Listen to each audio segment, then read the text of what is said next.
로마서 8장 18절에서 22절 제가 봉독하겠습니다.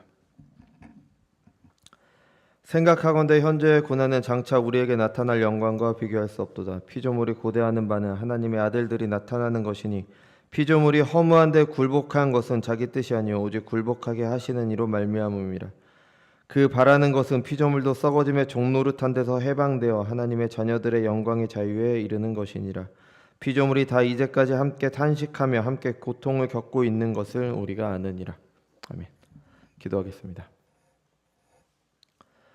거룩하고 존귀하신 주님 은혜와 사랑을 감사드립니다. 오늘도 주님의 날 허락하셔서 공예배로 하나님께 영광 돌릴 수 있게 하시는 은혜 감사드립니다. 이 시간 주님의 말씀 듣는 시간입니다. 우리 안에 계신 성령께서 함께 하셔서 듣는 말씀 가운데 하나님의 음성을 듣는 시간 될 수 있도록 인도하여 주옵소서. 감사드리며 사랑이 많으신 예수님의 이름으로 기도드렸습니다. 아멘. 우리 모두 다 잘 알고 있지만 예수님을 믿게 되면은 큰 변화를 경험하게 됩니다. 이 변화는 행동의 변화라기보다는 이제 생각의 변화입니다. 당연히 행동의 변화도 있지만 행동의 변화는 생각의 변화가 나타난 결과로 나타나게 됩니다. 생각의 변화는 다른 말로 하면 세계관의 변화, 그러니까 세상을 보는 눈의 변화를 말합니다. 그래서 같은 것을 보더라도 회심 전과 회심 이후에 이제 해석이 다릅니다. 그래서 예전에 저희 선배 목사님들은 은혜를 받고 나면은 밖에 나왔더니 세상을 보는 눈이 달라졌다 이런 말씀 많이 하시잖아요. 그러니까 세상을 보는 눈이 완전히 달라지게 됩니다. 그러니까 역사를 보는 눈도 마찬가지입니다. 그래서 역사는 영어로 히스토리라고 하잖아요. 그래서 거기서 영어 S자를 하나 더 넣어서 그이라는 뜻의 히스와 이야기라는 뜻의 스토리라고 이게 언어 유희라고 하죠. 이렇게 워드플레이 같은 것들을 하기도 합니다. 그래서 역사를 그의 이야기, 하나님의 이야기다 그런 식으로 말하는 것을 본 적이 있습니다. 근데 이거는 워드플레이죠. 그냥 그렇게 나온 건 아닙니다. 그냥 언어 유희입니다. 하지만 회심한 신자들이 역사를 어떻게 바라봐야 되는지 그 관점에 대해서는 우리에게 잘 말해 줍니다. 그러니까 믿지 않는 사람들에게 역사는 그냥 과거에 있었던 일입니다. 말 그대로 지나온 일들이죠. 근데 신자들에게는 아닙니다. 신자들에게는 역사는 하나님께서 세상을 다스리시는 이야기가 됩니다. 그의 백성을 구원하시는 이야기가 되는 거죠. 그래서 이스라엘의 역사가 기록된 구약 성경이 하나님의 말씀인 이제 하나님의 구속사가 되는 겁니다. 또 그렇다고 이스라엘 역사 전체가 그렇다는 건 아닙니다. 구약에 기록된 이스라엘 역사입니다. 구약에 기록되지 않은 이스라엘 역사는 그냥 그분들의 역사고 그거는 그분들에게 대한 것이고 우리에게 하나님께서 주시는 계시는 구약에 기록된 역사, 그 구속사가 되는 거죠. 물론 그뿐 아니라 지금까지 있었던 모든 역사, 우리나라에 있었던 일들, 다른 나라에 있었던 일들, 모든 세계사, 그리고 내가 지금까지 살아온 그 모든 일들도 다 하나님께서 세상을 다스리심에 관한 이야기가 됩니다. 그 가운데 신자들, 그의 택하신 백성들을 구원하시고 그들을 하나님의 자녀로 양육하시는 이야기도 나오게 되는 거죠. 우리의 삶이 그런 거죠. 하나님께서 우리를 구원하시고 우리를 양육해 오신 이야기가 되는 겁니다. 이게 신자들이 역사를 보는 눈이 되는 거죠. 그리고 우리가 사는 현실도 마찬가지 관점으로 보게 됩니다. 이 세상은 하나님의 다스림 안에 있고 그 가운데 하나님께서는 그의 아들들을 양육해 가십니다. 그래서 사도 바울은 로마서 8장 28절에서 우리가 알거니와 하나님을 사랑하는 자 곧 그의 뜻대로 부르심을 입은 자들에게는 모든 것이 합력하여 선을 이루느니라 라고 이야기를 했습니다. 하나님께서 다스리시기 때문에 신자들에게 일어나는 모든 일들은 합력해서 구원을 이루게 됩니다. 이처럼 신자들은 세계관이 바뀌기 때문에 보는 모든 것에 관한 이해가 이전과 달라지게 되는 거죠. 고난도 마찬가지입니다. 예수님을 믿기 전에 고난은 무조건 나쁜 것이었습니다. 세상의 이해와 같죠. 세상에서 고난은요, 제거하거나 아니면 피할 수 있으면 피해야 되는 게 바로 고난입니다. 편한 게 좋잖아요. 그죠? 그런데 지금은 아닙니다. 지금은 신자들에게는 고난도 하나님께서 우리에게 주시는 은혜입니다. 아니, 어렵고 힘들게 살도록 하시는 게 어떻게 은혜냐? 그 자체로 보면은 고난은 좋은 것이라고 할 수 없습니다. 왜냐하면 사망 권세가 다스리는 사탄이 세상을 다스리기 때문에 우리가 그곳에서 살아가기 때문에 겪는 게 바로 고난이기 때문에 그 자체가 좋은 것이라고 할 수는 없습니다. 그렇지만 그 고난을 통해서도 하나님께서는 선은 이루시기 때문에 그 고난이 우리에게 은혜가 되는 것입니다. 시편 119편 71절입니다. 고난 당하는 것이 내게 유익이라 이로 말미암아 내가 주의 율례들을 배우게 되었나이다. 아멘. 하나님께서 신자들에게 왜 고난을 허락하십니까? 그것은 신자들이 하나님의 자녀로 자랄 수 있도록 하시기 위해서 고난을 허락하십니다. 잘못된 길로 갈 때, 세상에서 현혹돼서 하나님을 잊고 살아갈 때 고난과 어려움을 통해서 하나님께서는 그의 자녀들을 징계해야 하십니다. 사랑하시기 때문에 징계하시죠. 어떻게 살아야 되는지 알려주시기 위해서 고난을 주십니다. 히브리서에서 말하는 것처럼 우리 구원의 선구자, 신자들의 구원의 선구자가 되시는 주님께서 고난을 당하심으로 온전하여지셨습니다. 마찬가지로 그를 믿어 그리스도와 연합한 신자들도 고난을 통해 온전한 하나님의 자녀들로 자라가는 겁니다. 하나님의 상속자가 되었지만 그 신분에 맞는 정말 하나님 나라에 들어가는 사람으로 양육되어져 가는데 그게 바로 고난을 통해서 이루어집니다. 그래서 고난이 우리에게 은혜라고 할 수가 있는 거죠. 당연히 불신자들에게 이 말이 믿기 어려운 말입니다. 고난은 고난일 뿐이다. 무슨 그리스도인이 되어져 가는 과정이냐. 그냥 정신 승리하기 위해서 만든 것이다. 근데 세상에서도 이 고난의 가치에 대해서 인정을 합니다. 그래서 2010년도에 어떤 분이 아프니까 청춘이다 이런 책을 많이 쓰셨습니다. 그래서 그 책을 제가 읽어보진 않았지만 요즘 시대 청년들은 좀 안 좋아한 말이기도 하지만 비슷한 말로 우리 어렸을 때 어른들이 젊어서 고생은 사서 한다고 그렇게 말씀도 하셨잖아요. 그죠? 그러니까 세상 지혜로도 고난을 통해서 성장해야 된다는 것이 상식입니다. 고난이 없이 얻을 수 있는 건 없습니다. 그러니까 고난을 통해 얻으려는 게 문제인 거죠. 그죠? 이게 우리 시대 좀 문제이긴 한데 정당한 수고에 정당한 대가를 바라고 얻는 게 의로움입니다. 내가 수고하지 않았는데 대가를 바라는 건 그건 불이한 겁니다. 게다가 거듭난 신자들은 고난을 고난으로 끝나는 것으로 보지 않고 하나님의 징계, 우리를 자라게 하시는 하나님의 징계로 보기 때문에 고난 중에 기뻐하고 감사하게 되는 겁니다. 세상에서 그리스도의 이름을 위하여 핍박받을 때 기뻐하라는 말씀이 이해가 돼요. 왜 그런지 이해가 됩니다. 불신자들과 전혀 다른 눈으로 고난을 보게 되는 거죠. 왜? 세계관이 바뀌었기 때문에. 다른 모든 것이 마찬가지입니다. 그래서 신자들에게 세상의 역사는 하나님의 다스림이시며 그리고 우리의 삶도 그 거대한 하나님의 구속사 가운데 일부로 볼 수 있게 되는 겁니다. 그리고 그것이 우리 신자들이 현재 어떤 삶을 살아가야 되는지를 결정하게 됩니다. 내가 어떤 사람이고 어떠한 흐름 가운데 있게 되고 그것을 알아야지 내가 그에 맞는 삶을 살게 됩니다. 이것에 대해서 모르면 아무런 이유와 목적 없이 그냥 말 그대로 생존을 위해서 삽니다. 그냥 살기 위해서 살아가게 됩니다. 오늘 본문부터 바울은 이것을 우리가 지금까지 살펴본 고난을 통한 영광에 대해서 자세히 설명을 해줍니다. 그래서 세 가지 탄식이 나오는데 그 세 가지 탄식 뒤에 나오는 영광에 대해서 말을 해주는데 오늘은 이제 첫 번째 탄식에 대해서 같이 살펴보려고 합니다. 그래서 우리는 하나님의 구속사 가운데 우리가 어느 위치에 있게 되는지, 내가 과연 하나님의 계획 가운데 어느 위치에 내가 있는 것이고 나를 구원하셨다는 게 어떤 의미이고 그럼 내가 어떤 삶이 나에게 합당한 것인지를 우리는 하나님의 말씀을 통해 이제 배우게 됩니다. 바울은 현재의 고난과 장차 있을 영광을 대조하면서 본문을 시작하고 있습니다. 누누이 말씀드리지만 하나님의 진리의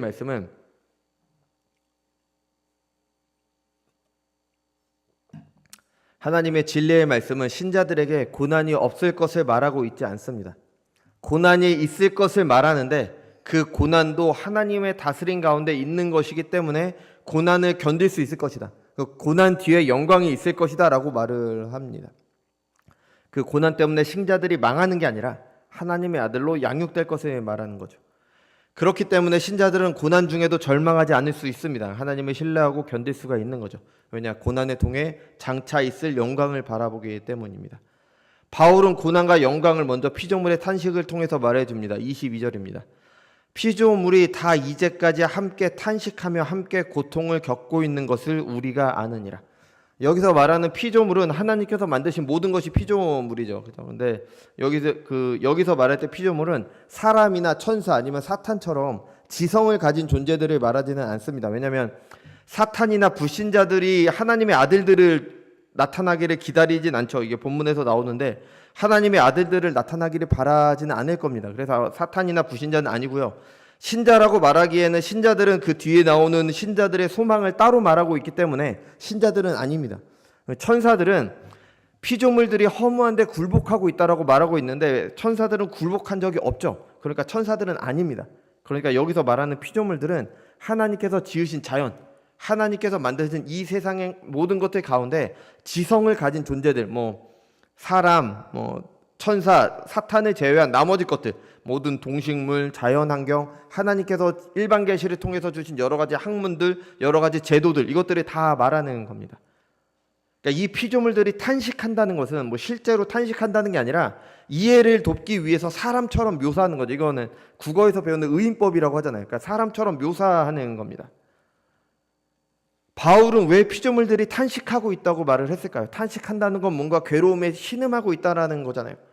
왜 탄식하고 있다라고 말을 했습니까? 19절에 보면은 하나님의 아들들이 나타나기를 고대하기 때문에 탄식하고 있다고 말을 했습니다. 그럼 왜 하나님의 아들들이 나타나기를 고대하고 있을까요? 그걸 왜 기다릴까요? 20절과 21절에도 보면은 피조물들이 허무한데 굴복해 있기 때문입니다. 썩어짐의 종로를 타고 있기 때문에 그것에서 해방되어 하나님의 영광의 자유에 이르기를 바라는데 그 일이 하나님의 아들들의 출현과 연관되어 있기 때문에 그것을 기다리고 있기 때문에 탄식하고 있다라고 이야기를 하고 있는 겁니다. 우리가 여기서 봐야 될 건요, 우리는 우리의 타락과 구속을 너무 좁게 보는 경향이 있다는 겁니다. 하나님의 구속사는요, 내가 천국 가기 위한 것 정도가 아닙니다. 하나님의 복음은 당연히 내가 죄사함의 은혜를 입어서 하나님의 자녀가 되고 하나님 나라를 상속받는 그 모든 내용이 다 포함이 됩니다. 근데 그게 다가 아닙니다. 아담의 범죄함으로 사람이 저주받은 것뿐 아니라 땅도 저주를 받았습니다. 아담과 하와가 선악과를 먹은 뒤에 하나님께서 아담에게 하신 말씀입니다. 아담에게 이르시되 내가 내 아내의 말을 듣고 내가 내게 먹지 말라 한 나무의 열매를 먹었은즉 땅은 너로 말미암아 저주를 받고 너는 내 평생에 수고하여야 그 소산을 먹으리라. 땅이 내게 가시덤불과 엉겅퀴를 낼 것이라. 내가 먹을 것을 밭의 채소인즉 내가 흙으로 돌아갈 때까지 얼굴에 땀을 흘려야 먹을 것을 먹으리니 내가 그것에서 취함을 입었으니라. 너는 흙이니 흙으로 돌아갈 것이니라 하시니라. 아멘. 아담의 범죄함으로 땅도 저주 아래에 있습니다. 여러분, 땅이 피조물들이 죄를 짓지 않았습니다. 근데 그들도 저주 아래에 있습니다. 왜냐하면 피조물들은 선과 악을 택할 자유가 없어요. 아니, 땅이 무슨 선과 악을 택할 수가 있어요? 길가에 있는 돌멩이가 어떻게 선과 악을 택할 수 있습니까? 피조물을 다스리라고 창조하신 사람이 피조물들을 잘못 다스렸기 때문에 땅도 저주 아래에 있게 되는 겁니다. 피조물들은 하나님의 영광을 위해 창조되었습니다. 사람은 그것들을 하나님의 영광을 위해 사용되도록 다스려야 되는 겁니다. 그런 사람이 범죄했기 때문에 사람이 하나님께서 다스리라고 하신 그 피조물을 잘못 사용해서 하나님의 영광이 아니라 자기 영광을 구했기 때문에 땅도 저주를 받은 겁니다. 그래서 모든 피조물이 허무한데 굴복하게 있게 되었습니다. 썩어짐의 종노릇하게 되었죠. 그래서 하나님께서 죄인들을 구속하시는 것은요, 그 자체로 끝이 아니라 하나님께서 창조하신 이 피조 세계, 탄식하고 있는 모든 피조물들을 구속하시는 그 거대한 이야기가 되는 겁니다. 그래서 하나님의 아들들이 나타날 때 온 세상도 회복이 되는 거죠. 이 일은 예수님께서 처음 오심으로 십자가에 달려 죽으시고 부활하심으로 시작되었습니다. 하나님 나라는 임하기 시작했습니다. 하나님의 아들들이 등장했죠. 교회가 등장했습니다. 하지만 아직 완성되진 않았습니다. 그래서 주님께서 다시 오시는 날 완성될 것입니다. 우리는 이런 구속사 가운데 우리가 있는 겁니다. 우리 교회가 있는 거죠. 나 하나 죄사함의 은혜를 입어서 좋은 곳 가기 위해서 기독교가 있는 게 아니라 구원받은 신자들, 하나님의 아들들이 출현해서 하나님께서 만드신 피조 세계를 회복하는 겁니다. 창조하신 모든 세계가 하나님께 영광을 돌리는 하나님 나라, 하늘의 뜻이 땅에서도 이루어지는 그 나라를 이루는 것이 하나님의 구속사입니다. 그 가운데 죄인들의 구원이 있고요, 저와 여러분이 이 거대한 구속사 가운데 있게 되는 겁니다. 그래서 우리는 이 구속사를 바라보는 분명한 눈이 있어야 됩니다. 이 세상이 어떻게 흘러가고 있고 내가 어느 순간에 있는지를 알아야지 내가 그에 맞는 삶을 살게 되는 거예요. 내가 신자답게 하나님의 아들들답게 살게 됩니다. 이것을 모르면은 자꾸 다른 얘기를 하게 됩니다. 제가 어떤 교수님께서 이 공공신학에 대해 강의하시는 것을 들은 적이 있습니다. 우리 교단은 아니지만 굉장히 큰 신학교고요. 크다는 게 중요하진 않지만 그러니까 공신력이 있는 그런 신학교의 교수님이십니다. 지난주에 말씀드린 것처럼 이분이 강조하는 것은 교회가 지나치게 개인 구원에 머물러 있다. 그래서 개인 구원, 개인 행복만 추구하니까 교회가 사회에서 하는 제 역할을 하지 못한다. 뭐 이런 말씀을 하셨습니다. 근데 여러분 잘 들으셔야 됩니다. 이거 정말 잘 분별해야 됩니다. 예수님의 복음의 핵심은 하나님 나라인데 바울의 복음의 핵심은 개인 구원에 있다. 예수님은 여러 가지 비유로 하나님 나라를 가르치셨지만 바울 서신에는 그런 가르침이 나오지 않는다. 이런 식으로 말씀을 하십니다. 이거는 잘못된 겁니다. 제가 뭐 이분의 학문은 따라가지 못했지만 성경적인 전제가 잘못됐다. 여러분 예수님의 복음과 바울의 복음이 다른 거가 아니잖아요. 같잖아요. 바울 서신에서 계속 밝히는 게 뭡니까? 내가 예수님께 받은 복음을 전한다는 겁니다. 물론 바울이 예수님처럼 하나님 나라에 대해서 비유를 그 서신서에 기록하진 않았습니다. 하지만 그렇다고 하나님 나라 복음이 없는 게 아니에요. 예수님께서는 하나님 나라가 이런 곳이다라는 거 여러 가지 비유로 가르치셨잖아요. 뭐 천국은 마치 뭐 이런 곳이니 천국은 어떻다, 천국은 어떻다 이렇게 계속 가르치셨잖아요. 그럼 바울은 그 하나님 나라를 어떻게 말했느냐? 그러니까 어떻게 그 신자들이 어떻게 구원받고 구원받은 신자들이 어떻게 살아가야 되는가? 이 세상 가운데 어떻게 하나님의 법을 실천해서 하나님의 다스림을 이루어서 하나님 나라를 이루어 가야 되는지를 실제적으로 이야기를 해주는 겁니다. 예수님께서 비유로 가르치셨던 그 하나님 나라를 바울은 실제의 삶에서 어떻게 행해야 되는지를 알려주신 거예요. 그러니까 특히 바울 서신은요, 한 개인이나 한 교회를 향해 쓰여진 것이 대부분입니다. 뭐 에베소서나 이렇게 돌려 읽는 회람 서신도 있었지만 대부분 뭐 고린도 전후서나 아니면 뭐 디모데 전후서처럼 특정한 사람이나 특정한 교회에 문제가 있을 때 그 문제에 대해서 쓴 겁니다. 그럼 왜 그 문제에 대해서 썼어요? 그 문제를 어떻게 다룰 것이고 어떻게 하나님 나라를 이루어 가야 되는지를 이야기를 해준 겁니다. 근데 어떻게 하나님 나라 복음이 없을 수가 있어요? 왜 바울 서신에 하나님 나라의 복음이 없다라고 이야기를 하냐? 하나님의 법을 행하는 것을 하나님 나라를 누리는 것으로 보지 않고 우리가 하나님께 뭘 해드려야 된다라고 생각하기 때문입니다. 내가 하나님 나라를 이루어 가야 되는데 하나님의 법을 행하는 것을 다르게 생각하는 겁니다. 하나님 나라를 이루는 것을 뭐 다른 것을 해서 하나님 나라를 이루어야 된다고 생각을 하고 있기 때문에 그런 겁니다. 여러분 그렇지 않습니다. 여러분 하나님의 법을 신자들이 하나님의 법을 행하고 하나님의 다스림이 우리의 삶에 임하는 것 자체가 바로 하나님 나라입니다. 예수님께서 비유로 가르치신 그 하나님 나라고요. 우리가 이루어야 가야 되는 하나님 나라예요. 그런데 자꾸 사람들은 개인 구원 따로 하나님 나라 따로 율법을 행하는 것 따로 하나님 나라 따로 이렇게 생각을 합니다. 그러니까 예수님의 복음 따로 바울 복음 따로 있다 이렇게 말하는 거고요. 그러니까 바울에 대해서 새로운 관점으로 봐야 된다. 새 관점 이런 것들도 나오게 되는 겁니다. 전혀 그렇지 않습니다. 개인의 구원은 하나님 나라와 연결이 됩니다. 구원받은 신자들이 나의 삶 가운데 하나님의 뜻을 이루는 것, 율법, 구약으로 말하면 십계명을 행하는 거고요. 신약에서 예수님의 복음서로 말하는 것은 산상교훈을 행하는 것이고, 바울 서신으로 말하면 바울 서신에서 구원에 대한 교리 뒤에 나오는 어떻게 살아가야 되는지에서 말하는 그것을 행하는 것, 그 자체가 바로 하나님 나라를 이루어 가는 겁니다. 그렇게 하나님 나라를 이루어 갈 때 피조물이 회복되는 겁니다. 그게 바로 피조물의 회복이에요. 왜냐하면 바울이 말했잖아요. 하나님의 아들들의 출현을 기다린다고. 하나님의 아들들은 하나님의 법을 행하는 사람들이잖아요. 하나님의 법이 행해질 때 하나님 나라가 이루어지고 그 가운데 피조물들이 회복하게 되는 거죠. 무슨 사회운동이나 이런 것들을 통해 피조물들이 회복되는 게 아닙니다. 만약 그랬다면 바울은 피조물들이 하나님의 아들들의 출현을 기다린다고 말하지 않고 사회가 발전하길, 시스템이 발전하길 고대한다고 말을 했겠죠. 사람들은 자꾸 개인의 구원과 교회의 사회적 책임을 따로 보는데 이거는 잘못된 생각입니다. 교회는 다른 것을 통해 피조물을 회복시키지 않습니다.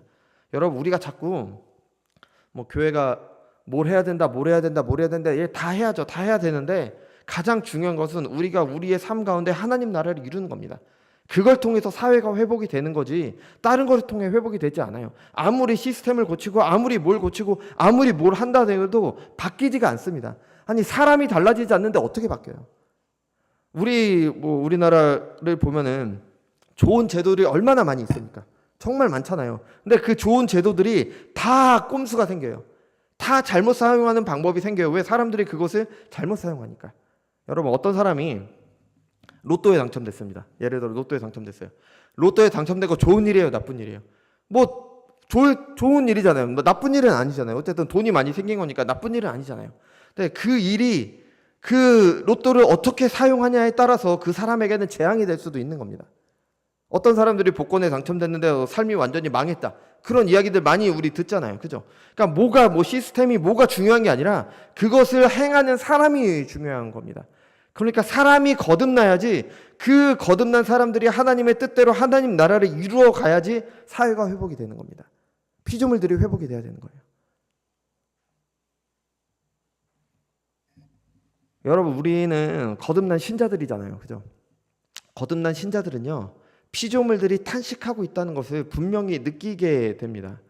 하나님께서 창조하신 피조물들이 본래의 목적에 맞는 역할을 하지 못하고 저주 아래 있다는 걸 알게 됩니다. 모든 피조물들이 마찬가지입니다. 우리 주변에 보십시오. 모든 피조물들이 마찬가지로 하나님께 영광을 돌려야 되는데 영광 돌리지 못하고 있습니다. 여러분, 심지어 하나님께서 하나님의 영광을 위해 직접 만드신 가정과 교회도 저주 아래 있고 탄식하고 있는 현실을 우리는 보게 됩니다. 여러분, 우리 시대에 얼마나 많은 가정들에게 얼마나 많은 문제들이 있습니까? 아니, 정도의 차이는 있지만 모든 가정에 문제가 있다라고 할 수 있잖아요. 문제 없는 가정 없잖아요. 다 문제가 있습니다. 그래서 그것도 뭐 정도가 점점 심해져서 가정이라는 기본적인 제도를 파괴하는 쪽으로 가지고 있습니다.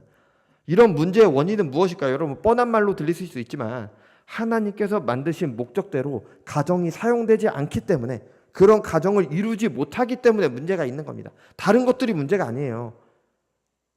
죄인들이 하나님께서 만드신 피조물을 잘못 다스리기 때문이에요. 여러분, 하나님께서 왜 가정을 만드셨습니까?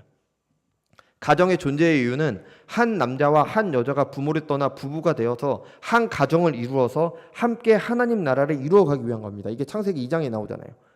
그런데 죄인들은 하나님의 영광을 위해 가정이 있는 게 아니라 내 행복을 위해 가정이 있는 것처럼 착각을 합니다. 나의 행복과 만족을 위해 있는 게 착각이다. 가정이다. 내 욕망을 위해 있는 거다. 여기에서 모든 가정의 문제가 시작이 됩니다. 나의 행복을 위해서 나는 이 사람과 결혼했는데 다른 사람이 더 좋아. 내 행복을 위해서 불륜을 저지릅니다. 자녀도 내 행복을 위한 수단이 되는 거죠. 아이들을 하나님의 자녀로 양육하는 게 아니라 내 인생의 성공의 여부를 판단하는 도구로 사용하게 됩니다. 그러다가 내가 힘들면 버리는 겁니다. 그러다가 내 행복을 위해서 가정이 없어도 된다. 거추장스러운 것들이 돼버리는 거죠. 여러분, 저는 전통적인 가정관이 옳다고 말씀드리는 게 아닙니다. 하나님께서 만드신 가정이라는 제도가 하나님의 뜻대로 서야 된다는 걸 말씀드리고 있는 겁니다. 사람들이 가정을 이렇게 사용하니까 어떻게 됩니까? 하나님께 영광 돌려야 되는 그 가정이 제 역할을 하지 못합니다. 사람들은 그 가정 안에서 안식과 샬롬을 누리지 못하고 하나님 나라를 이루어가지 못합니다. 가정이 가시덤불과 엉겅퀴를 내고 있는 겁니다. 땅이 가시덤불과 엉겅퀴를 내듯이 가정도 그러고 있는 겁니다. 그 가정을 회복하기 위해 사람들은 여러 가지 수고를 하고 땀을 흘립니다. 망가진 가정에 대해서 문제를 보니까 그것에 여러 가지 해결책들을 말하고 무슨 이혼 위기에 있는 가정을 돕겠다고 텔레비전 프로그램까지도 있죠. 뭐 또 다른 곳에서는 전통적인 가정이 파괴되었으니까 무슨 대안적으로 여러 가지 기괴한 형태의 가정들을 말을 합니다. 그런다고 가정이 회복되지 않습니다. 저주 아래에 있는 피조물들은 그렇게 회복되지 않습니다. 도리어 가시덤불과 엉겅퀴를 더 내게 됩니다. 어떻게 회복됩니까? 하나님의 아들들이 나와야 되는 겁니다. 하나님의 아들들이 하나님의 뜻에 맞는 삶을 통해서 피조물들이 하나님께 영광 돌리도록 해야 되는 겁니다. 어떻게 가정이 하나님께 영광 돌리는 가정이 될까요? 여러분, 오해 말고 들으십시오. 이거 에베소서 5장에서는 바울은 분명히 아내의 머리를 남편이라고 했습니다. 이거는 남성이 여성보다 우월하다는 게 아니라 하나님께서 정하신 질서입니다. 남편이 아내의 머리이기 때문에 남편의 영광이 아내의 영광입니다. 그런데 가정을 파괴하려는 무리들은 이것을 받아들이지 않아요. 왜 남자만 영광을 받느냐? 여자도 영광을 받아야 되지 않냐? 왜 남자만 그렇게 영광 받아? 아니, 남편이 잘 되면은, 가장이 잘 되면은 그게 가정의 영광이잖아요. 근데 그렇게 생각하지 않아요. 왜 남편만 그러냐? 이렇게 된 데는 남자들의 잘못도 있죠, 당연히. 왜냐하면 자기 영광을 자기 혼자서 이룬 것이고 자기만의 것으로 착각을 하고 아내들을 무시하는 그런 일들이 있을 겁니다. 그러니까 남편의 영광과 아내의 영광을 따로 보려는 그런 일들이 생겼겠죠. 어떻게 가정이 회복됩니까? 하나님께서 정하신 질서대로, 하나님의 법대로 행할 때 회복이 됩니다. 간단해요. 너무 간단하고 너무 명백합니다. 아내는 남편에게 순종합니다. 남편은 아내들을 내 몸처럼 사랑합니다. 내 몸처럼 사랑하는 겁니다. 얼마나 어려운 일이에요. 자녀들은 부모에게 순종하고 부모들은 자녀들을 노엽게 하지 않습니다. 이게 기본이잖아요. 정말 기본적인 거. 근데 이 기본을 행할 때 가정이 회복되는 겁니다. 하나님의 아들들이 나타난다는 건 이런 의미예요. 그런데 죄인들은 이것을 행할 수 없는 게 문제인 겁니다. 여러분, 우리 주변에서 이게 100% 이루어지는 가정을 보신 일이 있으십니까? 없죠. 우리 가정도 아니에요. 저희 가정도 아니에요. 안 돼요. 다 부족하니까 다 안 됩니다. 어떻게 이렇게 살 수 있습니까?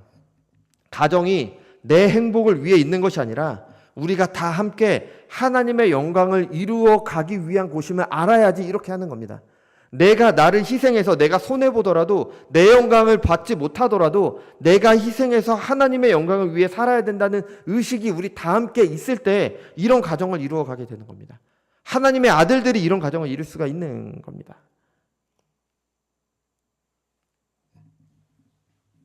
탄식하고 있는 가정이 어떻게 구속받게 되느냐? 하나님의 아들들이 하나님의 법을 지켜서 하나님 나라를 이루어갈 때 회복이 되는 겁니다. 피조물들이 하나님의 아들들이 나타난다는 것을 바란다는 이런 것은 이런 의미이죠. 다른 것들로 시도를 하면은 더욱더 가시덤불과 엉겅퀴를 낼 뿐입니다. 우리가 사는 이 세상의 모든 피조물들이 다 이와 같습니다. 다 탄식하고 있습니다. 다 가시덤불과 엉겅퀴를 내고 있습니다. 여러분, 교회도 마찬가지입니다. 여러분, 교회가 왜 존재해야 될까요? 교회가 왜 있을까요? 하나님의 영광을 위해 있는 겁니다. 모든 것과 마찬가지로 하나님의 영광입니다. 그런데 일부에서는 교회의 존재의 목적이 선교, 전도라고 합니다. 선도와 정교는 교회를 향한 예수님의 마지막 명령입니다. 당연히 중요하죠. 당연히 해야 됩니다. 근데 말씀드린 대로 그 자체가 목적이 아닙니다. 전도와 선교를 통해서 하나님의 영광을 돌려야 되는 것이지 그 자체가 목적이 될 수가 없어요. 우리가 아까 말씀드린 가정도 가정 회복 자체가 화목한 가정을 이루는 것 자체가 목적일 수가 없습니다. 그 가정을 통해서 하나님께 영광을 돌리는 게 목적이지 그 자체가 목적이 될 수가 없어요. 교회에서 하는 모든 것들이 마찬가지입니다. 전도든 선교든 예배든 모든 것들이 하나님의 영광을 위해서 하는 거지 그 자체가 목적이 되어서는 안 되는 겁니다. 하나님의 영광이 아니라 다른 것이 목적이 되면요, 하나님의 백성들의 모임인 교회가 가시덤불과 엉겅퀴를 내게 됩니다. 교회가 허무한데 굴복하게 되는 거죠. 그래서 이런 얘기하죠. 더 많은 사람들 천국 보낼 수 있게 된다면 모든 것을 포기할 수 있다. 많은 사람들이 교회에 와서 천국만 보낼 수 있다면 모든 것을 포기할 수 있다. 굉장히 헌신적으로 보이는 말이잖아요. 한편으로 옳을 수 있는 말이지만 잘못된 생각일 수 있습니다. 그래서 어디까지 가게 되느냐? 천국에 보낼 수만 있다면 하나님의 진리로 왜곡할 수 있다. 천국만 보낼 수 있다면 하나님의 진리도 포기할 수 있다. 천국만 보낼 수 있다면 교회의 순수성, 거룩함도 포기할 수 있다. 이렇게까지 말하게 됩니다. 그래서 각종 미신적인 요소들이 교회 안에 오게 됩니다. 사람들이 교회에 오게 한다는 명목으로 교회에서 해서는 안 될 일들을 하게 됩니다. 멸망에 가증한 것이 교회에 서게 되는 겁니다. 그렇게 되면 교회도 엉겅퀴와 가시덤불을 내게 됩니다. 그런 사람들은 그런 교회를 개혁하고 바꾸자고 자꾸 말하죠. 그러면서 다양한 대책들, 무슨 운동, 뭐 한다, 다 무슨 시도들을 합니다. 안타깝지만 그런 노력들이 하나님의 영광과 관련이 없다면 더욱 가시덤불을 내게 하고 더욱 엉겅퀴를 내게 합니다. 그럼 어떻게 해야 될까요? 다른 것 없습니다. 거듭난 신자들, 하나님의 아들들이 출현하는 겁니다. 그들이 교회 안에서 하나님의 법을 지켜서 하나님 나라를 이루어가는 것 외에 다른 것이 없다는 겁니다. 22절입니다. 피조물이 다 이제까지 함께 탄식하며 함께 고통을 겪고 있는 것을 우리가 아느니라. 아멘. 그리스도를 믿음으로 새로운 세계관을 가진 신자들은요, 피조물이 탄식하고 있는 현실을 보게 됩니다. 우리 시대에 많은 문제들 있잖아요. 정말 많은 문제들이 있고 여러 가지 문제들 있잖아요. 그동안 그러면은 그 문제들을 보면서 어떻게 하지, 이 세상이 제대로 가나, 어떻게 흘러가고 있나, 우리도 여러 가지 걱정들을 하잖아요. 우린 신자들은요, 그런 것들을 보면서 이 세상이, 피조물들이 다 함께 탄식하고 있다라는 걸 알게 되는 겁니다. 신자들이 아니라면 보이지 않습니다. 잘못된 것에 익숙해진 사람들은 무엇이 잘못된지를 모르기 때문입니다. 광야에서 먹을 것이 없을 때, 물이 없을 때 이스라엘 백성들은 계속해서 애굽에서의 삶을 그리워했습니다. 왜냐하면 애굽에서의 삶이 익숙했기 때문에, 여태까지는 애굽에서 나왔지만 그래도 노예로 살았던 그 삶이 익숙했기 때문에 하나님께서 주신 자유가 아니라, 만나를 먹는 삶이 아니라 애굽에서 노예로 있으면서 먹을 것을 더 찾았던 겁니다. 그런데 여러분, 익숙하다고 죄가 괜찮아지지 않습니다. 익숙하다고 잘못된 형실이 정당화되지 않는 겁니다. 어느 목사님께서 하신 말씀입니다. 익숙해지면 죄책감이라는 것이 안 느껴집니다. 인간의 타락은 하나님의 영광이 아니라 자기 욕망을 선택한 것에서 시작했습니다. 그런데 우리는 이것이 너무 당연한 것처럼 여겨지지 않습니까? 진짜 문제는 이것이 당연하다고 가르치는 가정입니다. 성공 안 하면 사람 취급 못 받아. 좋은 대학 못 가면 사람 취급 못 받아. 일단 돈부터 벌고 봐야 돼. 어릴 때부터 익숙하게 만들어가고 괴물이 되는 것 아니겠습니까? 그러니 내 영광을 위해 사는 것이 무엇인지, 하나님의 영광을 위해 사는 것이 무엇인지 모릅니다. 나의 욕망을 위해 사는 것이 당연하게 생각합니다. 여러분들, 우리가 당연하다고 생각하는 것들, 당연하다고 생각하면서 살아왔던 것들, 당연한 것이 아닐 수 있습니다. 타락한 사람들이 이것을 당연하게 여겼기 때문에, 그렇게 살아왔기 때문에, 피조물들로 하나님께 영광 돌리게 하지 못했기 때문에 피조물들이 탄식하고 있는 겁니다. 거듭나지 않는 사람들은요, 이런 현실을 보지 못합니다. 당연하게 생각하는 거죠. 내 욕망을 위해 사는 게 당연하기 때문에, 하나님의 영광을 위해 창조된 것을 모르기 때문에. 여러분, 우리도 이렇게 생각하고 있지는 않습니까? 하나님의 영광을 위해서 살아야 된다. 하나님 나라를 이루기 위해서 하나님께서 주신 소명대로 살아야 된다. 내가 아니라 하나님을 사랑하고 이웃을 사랑하기 위해 살아야 된다. 여러분, 이 말이 이해되십니까? 아니, 한 번뿐인 내 인생인데 내가 왜 그렇게 살아야 돼? 다른 사람들은 자신의 행복을 위해서 잘만 사는데 왜 나만 그렇게 살아야 되지? 이런 생각이 든다면 문제가 있는 겁니다. 우리는 그렇게 창조된 존재들이 아닙니다. 하나님께서 영광을 받으실 때 가장 큰 기쁨을 누리는 존재들입니다. 그래서 하나님을 영화롭게 하고 영원토록 그를 즐거워하기 위해서 창조된 존재들이 바로 우리들입니다.